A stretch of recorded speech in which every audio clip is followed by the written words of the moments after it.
Salut, je suis Le Pèdre, je suis DJ producteur natif toulonnais. Je suis tombé dans la musique quand j'étais plus jeune grâce à mon père qui me faisait écouter beaucoup de rock.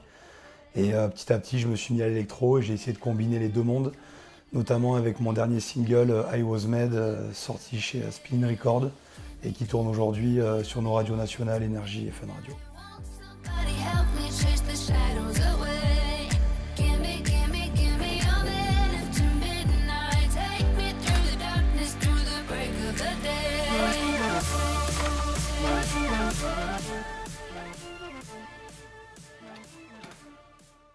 Pendant le confinement, beaucoup de DJ ont commencé à faire des live streams. C'est vrai que j'en ai jamais trop fait. Et en discutant avec mes amis de chez PE qui sont aussi tarés que moi, voire plus, on a imaginé une production assez énervée avec beaucoup d'effets spéciaux, beaucoup de lumière, du feu.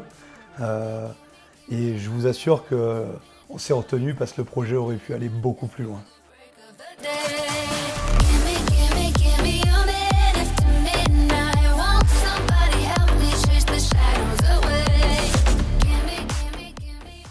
Pierre, alias Le Pèdre, est un client de longue date. Il passe régulièrement s'équiper au magasin pour son home studio. Comme vous le savez actuellement, les artistes ne peuvent pas s'exprimer avec du public. C'est pour cela qu'il a décidé de faire un streaming live. Donc on a parlé du projet, et comme c'est un artiste de qualité et qu'on l'aime beaucoup, on a décidé de le suivre sur ce projet-là. On s'est donné rendez-vous à l'agence avec Flo, Ludo, Pierre et moi pour parler du projet. D'abord, il nous fallait un lieu. On a proposé les locaux de Prestige Événements qui sont actuellement en chantier, et le côté chantier et industriel plaisait à Pierre. Ensuite, la mise en scène, c'est celle que vous avez vue sur le live stream. On a créé un plan 3D qu'on lui a donné, avec ce que pouvait donner une implantation. Tout de suite, il a validé, il s'est projeté. Nous, on fait ça avec énormément de clients. Ça leur permet, eux qui ne viennent pas de ce milieu-là, de se rendre compte avant que les invités arrivent ou le public arrive, de se rendre compte de ce que ça va donner. Donc voilà, et puis on lui a même fait une proposition de mise en lumière 3D, c'est-à-dire qu'on voit même les lumières bouger, les faisceaux bouger. On n'a rien mis en l'air, on a tout posé au sol avec des faisceaux beam, des wash et puis surtout rappeler le côté très industriel avec tonneaux, des bouts de truss au sol, des par 64 dessus, du brouillard et on était parti sur cette base très simple.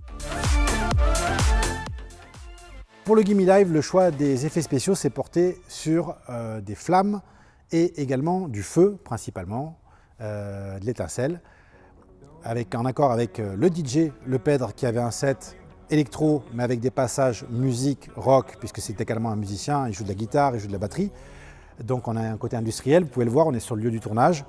Donc on a pris le choix avec JC, qui a s'occupé de la scénographie, d'avoir des flammes réelles, des projecteurs de flammes de 3 à 5 mètres, également des projecteurs d'étincelles, qu'on appelle les sparkulars chez nous, et également un effet décoratif qui s'appelle la pâte à feu.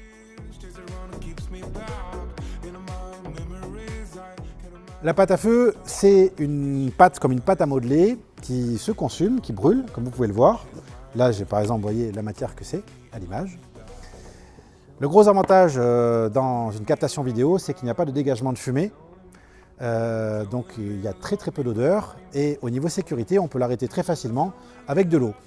Donc à utiliser, mais toujours avec des conditions de sécurité. C'est notre métier, la sécurité, ça en fait grandement partie. Et chez Prestige Effect, il y a 2 pyrotechniciens diplômés, dont je fais partie.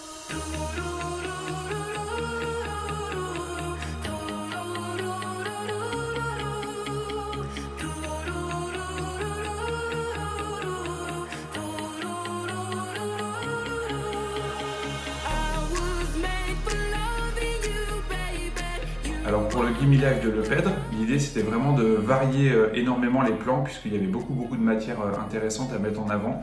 Donc à la fois du plan large, du plan serré, mais aussi du plan fixe et du plan mobile. Pour les plans mobiles, on avait 4 personnes pour s'en occuper, 3 caméramans et un droniste avec des plans aériens qui étaient juste magnifiques. Tout d'abord, on avait des appareils réflexes, donc des caméras réflexes de très haute performance, qui étaient utilisés à la fois pour les plans fixes, mais aussi pour les plans mobiles avec des systèmes de stabilisateurs. On pouvait récupérer toutes les images, c'était magnifique. Ensuite, on avait le drone. Donc là, on avait un drone très très performant au niveau du capteur, puisqu'on est dans des conditions lumineuses basses.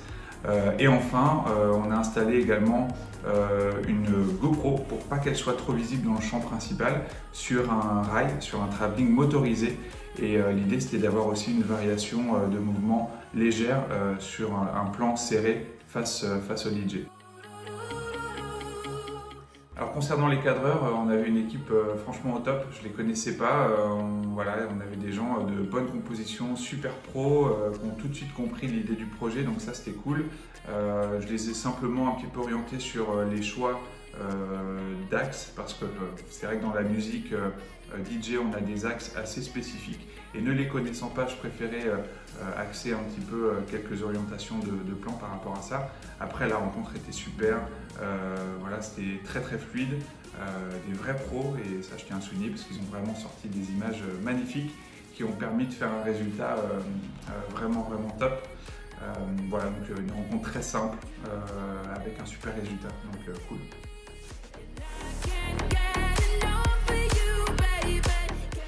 Les retombées ont été extrêmement positives.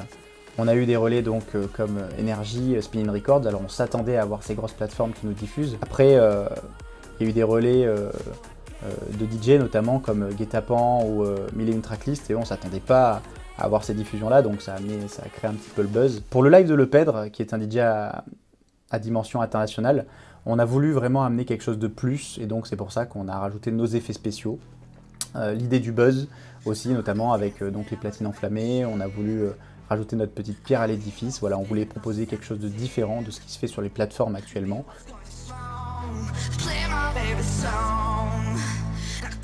Je préfère forcément la scène, parce que le contact est physique. Et aujourd'hui, nous sommes tellement connectés que, quand bien même par le live stream et par une bonne équipe comme PE qui met les moyens nécessaires pour assurer un bon show, des bons monteurs, des bons réals comme on a eu sur le Gimme Live, c'est vrai qu'on peut retrouver cette sensation, cette connexion avec les gens à travers l'écran.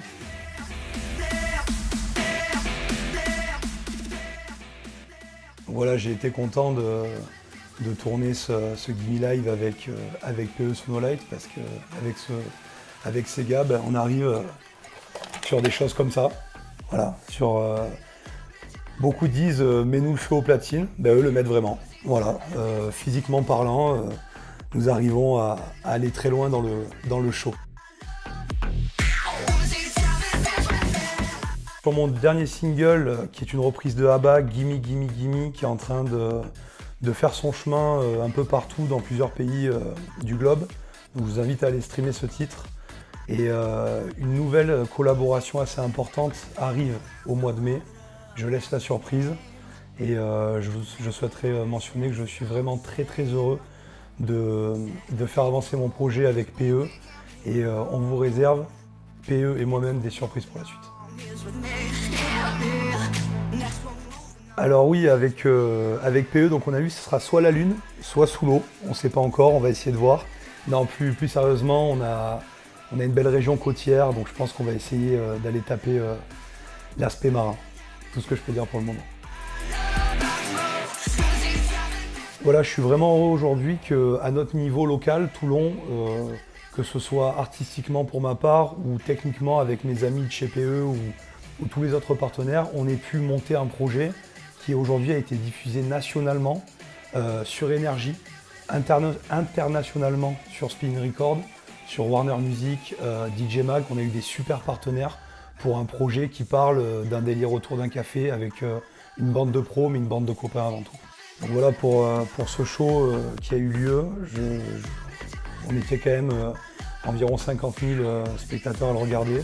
Je tiens à remercier mon manager Florian, plus particulièrement PE qui, grâce à eux, on a pu avoir cet endroit assez rock, assez fou pour pouvoir tourner le spectacle. Cette belle technique, ces effets, ces lumières, ce show light. Je tiens aussi à remercier les cadreurs, monteurs, donc Visual Tech, Edouard Canon, mais aussi les South Kids. À la photo, j'aimerais remercier aussi Théo Hart et notre beau pilote de drone, Marcus Helmet.